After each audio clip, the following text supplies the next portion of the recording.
گزارے کیسے زندگی، آؤ علماء سے پوچھ لیں، آئے جو مشکل پیش کوئی، آؤ علماء سے پوچھ لیں۔ الحمدللہ رب العالمین والصلاة والسلام علی سید المرسلین، اما بعد فاعوذ باللہ من الشیطان الرجیم، بسم اللہ الرحمن الرحیم۔ الصلاة والسلام علیک یا رسول اللہ وعلی آلک واصحابک یا حبیب اللہ۔ الصلاة والسلام علیک یا نبی اللہ وعلی آلک واصحابک یا نور اللہ۔ میٹھے میٹھے اسلامی بھائیوں اور مدنی چینل کے ناظرین، سلسلہ دارالفتہ اہل سنت میں ایک بار پھر حاضر ہیں۔ انشاءاللہ سوجل بہت اہم گفتگو ہوگی، آپ توجہ سے سنیں گے تو آپ کے علم میں کثیر اضافہ ہوگا۔ ابتداءً درود پاک کی فضیلت رسالہ مسواک شریف کے فضائل سے کہ فرمان مصطفیٰ صلی اللہ تعالی علیہ وسلم ہے، جو مجھ پر 10 مرتبہ درود پاک پڑھے اللہ تعالیٰ اس پر 100 رحمتیں نازل فرماتا ہے۔ صلو علی الحبیب صلی اللہ تعالی علی محمد صلی اللہ علیہ وسلم۔ مدنی چینل کے ناظرین، آپ کی کالز، آپ کے ایس ایم ایس ہمیں موصول ہوتے ہیں۔ آئیے آپ کی کال سے ہم اپنے سلسلے کو آگے بڑھاتے ہیں۔ محمد عقیل شریف اتاری راولپنڈی سرچ کر دارالفتہ اہل سنت میں مفتی صاحب کی بارگاہ میں عرض ہے، ایک دکاندار اسلامی بھائی دکان پہ بیٹھا تلاوت قرآن کر رہا ہے۔ اب اس دوران گاہک کا آنا جانا بھی ہے تو بار بار تلاوت کو موقوف کرنا پڑتا ہے۔ اس بارے میں ارشاد فرمائیں، کیا اس طرح کرنے سے کوئی بے ادبی وغیرہ تو نہیں ہوتی؟ کیا یہ درست ہے کہ گاہک آتا ہے اس کو ڈیل کیا جاتا ہے پھر تلاوت قرآن کی جائے؟ جی انشاءاللہ۔ اگلی کال۔ ابو ماجد محمد شاہد اتاری پنڈی کیمپ سے عرض کر رہا ہوں، دارالفتہ اہل سنت میں میرا سوال یہ ہے کہ ایک شخص اپنے گھر سے 100 کلومیٹر کے ارادے سے سفر کرتا ہے، ابھی وہ 50 کلومیٹر سفر کرتا ہے کہ نماز ظہر کا وقت ہو جاتا ہے، اب وہ نماز قصر پڑھتا ہے، 10 کلومیٹر مزید آگے سفر کرتا ہے تو اس کو کوئی کام پڑ جاتا ہے جس کی وجہ سے گھر واپس آنا پڑتا ہے، تو اب اس نے جو راستے میں ایک قصر نماز ظہر کی پڑھی تھی کیا وہ ہو گئی ہے؟ کیونکہ ابھی اس نے شرعی سفر تو مکمل نہیں کیا تھا، 60 کلومیٹر سے واپس آ گیا تھا۔ جی انشاءاللہ عرض کرتے ہیں۔ جی حضور کیا ارشاد فرمائیں گے، جو دکاندار ہے وہ قرآن کی تلاوت بھی کر رہا ہے، گاہک بھی آ رہے ہیں تو درمیان میں بار بار اسے روکنی پڑتی، تو یہ بے ادبی تو نہیں ہے؟ الحمدللہ رب العالمین والصلاة والسلام علی سید المرسلین، اما بعد فاعوذ باللہ من الشیطان الرجیم، بسم اللہ الرحمن الرحیم۔ اب ظاہر ہے ایک شخص دکاندار ہے، دکان میں بیٹھ کر تلاوت قرآن پاک کرے گا تو گاہک کا تو آنا جانا رہے گا ہی، تو اول تو کوشش یہی کرے کہ اس کے لیے ایک ایسا مخصوص وقت رکھے کہ جس کے لیے جس طرح وہ یکسوئی سے قرآن پاک کی تلاوت کر سکتا ہو، اور اگر اسے وقت نہیں ملتا دکان میں بیٹھ کر بھی قرآن پاک کی تلاوت ہو سکتی ہے، جبکہ دیگر آداب کو بجا لائے، آسن طریقے سے تلاوت کرے۔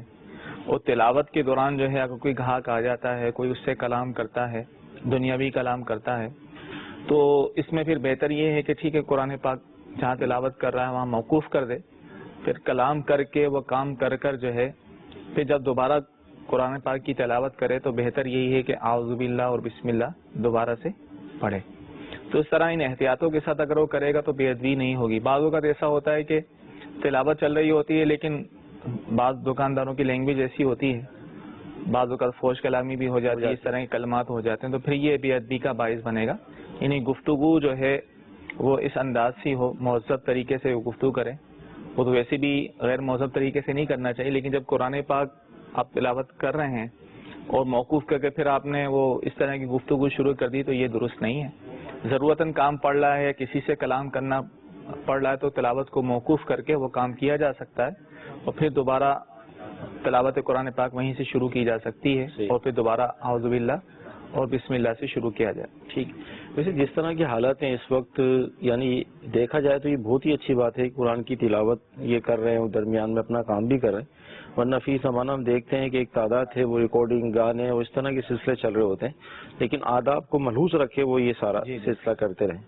اچھا، دوسری کال یہ تھی کہ شرعی مسافر کے حوالے سے جو نماز کی قصر ہوتی ہے، 100 کلومیٹر کا سفر طے کرنا ہے، 50 طے ہوا تھا، نماز ظہر آئی، قصر پڑھ لی، 10 مزید کلومیٹر سفر کیا تو گھر سے مطلب بلاوا آ گیا یا کوئی بھی ایسا کام کہ دوبارہ وہ لوٹے، تو اب ظہر کی نماز کا کیا ہوگا جو انہوں نے قصر پڑھی؟ دیکھیں مسافر جب 100 کلومیٹر کے ارادے سے نکلا تو جیسے ہی وہ اپنے شہر سے باہر ہوتا ہے، شہر اور فلاں شہر سے باہر ہوتا ہے، تو اس پر مسافر کے احکام لاگو ہو جاتے ہیں. ٹھیک ہے. اب جو نمازیں آئیں گی ان میں وہ قصر کرے گا. ٹھیک ہے. تو لہٰذا جب اس نے 60 کلومیٹر 50 کلومیٹر سفر کیا اس وقت وہ مسافر ہی تھا. صحیح. اس کا واپسی کا کوئی ارادہ نہیں تھا، تو اس وقت اس پر لازم تھا قصر کرے، اس نے قصر کی. ٹھیک ہے. اب مزید 10 کلومیٹر اس نے سفر کیا تو 60 کلومیٹر وہاں اس کا ارادہ بنا کہ کوئی کام پڑ گیا دوبارہ واپسی جانا ہے، تو اب وہ مسافر نہ رہا یہ ارادہ کرتے ہی. لیکن اس نے پہلے جو نماز پڑھی تھی اس وقت وہ مسافر تھا. صحیح. وہ نماز اس نے جو قصر پڑھی تھی وہ درست تھی، دوبارہ پڑھنے کی حاجت نہیں ہوگی. ٹھیک.